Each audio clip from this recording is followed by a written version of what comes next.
దేవాది దేవునికి మహిమ కలుగును గాక. మీరందరూ కులాసగా ఉన్నారా? రండి డైలీ బ్రెడ్ దగ్గరికి. అయితే మనుషుడు రొట్టె వలన మాత్రము కాదు గాని దేవుని నోటి నుండి వచ్చు ప్రతి మాట వలన జీవిస్తాడు అని యేసయ్యే చెప్పాడు.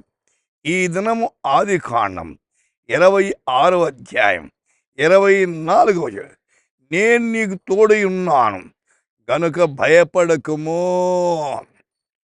Do not be afraid, I am with you. మత్ డర్ క్యోంకి మై తేరా సాత్ హూ.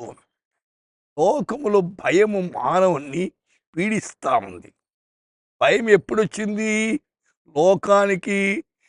మొదటి మానవుడు దేవుని మాట మీరాడు, పాపము చేశాడు, భయపడి దాక్కున్న అక్కడ ఆరంభమైంది భయం. అయితే ఈ భయము బైబిల్ అంతట్లో కూడా చివరి పుస్తకంలో ఉంది. భయపం మానవుని పీడిస్తూ ఉంది. భయపడద్దని బైబిల్లో 365 సార్లు ఉంది. కానీ మానవుడు భయపడుతూనే ఉన్నాడు. అయితే భయమును వదిలిపెట్టాల.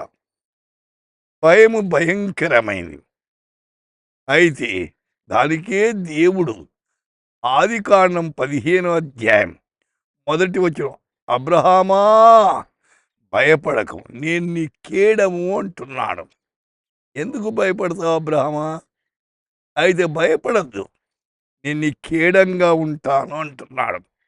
అవును, ప్రభు మనతో ఉంటే మనకు భయం ఎందుకండి? అయితే భయాందోళన తొలగించేవాడు. భయమును మానవుని పీడిస్తుంది. అయితే యెహోషువ గ్రంథములో 8వ అధ్యాయములో 1వ వచనములో, భయపడకము, జడియకము, యుద్ధ సన్నద్ధులై వారందరినీ తోడుకొని హాయి మీదికి పో అంటున్నాడు. అయితే సైన్యానికి భయపడు, దేవుడు చెప్పినట్లుగా చేయండి. అయితే దేవుని మాట వింటే భయాందోళన తొలగిపోతుంది. ఆయన మన తోడుగా ఉండి మన కార్యాలన్నీ సఫలము చేస్తాడు, విఫలము కావు. అయితే సోదరి సోదరుడా, ఎందుకు భయపడతావు? నీ కార్యాలు సఫలము చేసేవాడు నీకు తోడుగా ఉండి నడిపిస్తాడు. అయితే ఈ దినమంతటిలో ప్రభు హస్తము నీకు తోడుగా ఉండి నడిపించినట్టు ప్రార్థన చేద్దాం. ప్రభువా, మీకు వందనాలు, స్తోత్రం నాయన.